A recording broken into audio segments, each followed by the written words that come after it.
أعوذ بالله من الشيطان الرجيم.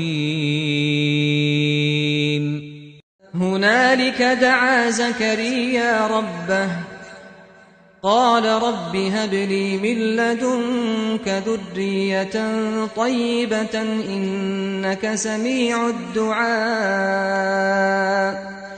فنادته الملائكة وهو قائم يصلي في المحراب أن الله يبشرك بيحيى مصدقا بكلمة من الله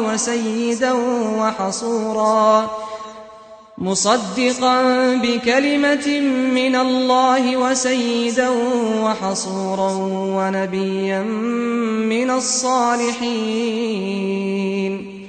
قال رب أنى يكون لي غلام وقد بلغني الكبر وامرأتي عاقر؟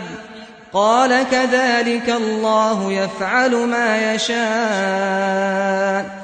قال رب اجعل لي آية. قال آيتك ألا تكلم الناس 3 أيام إلا رمزا واذكر ربك كثيرا وسبح بالعشي والإبكار. وإذ قالت الملائكة يا مريم إن الله اصطفاك وطهرك واصطفاك على نساء العالمين. يا مريم اقنتي لربك واسجدي واركعي مع الراكعين.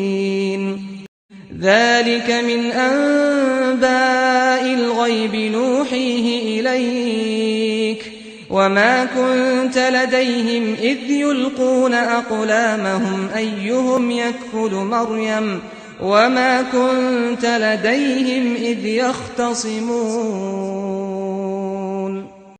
إذ قالت الملائكة يا مريم إن الله يبشرك بكلمة منه اسمه المسيح عيسى ابن مريم وجيها في الدنيا والآخرة ومن المقربين.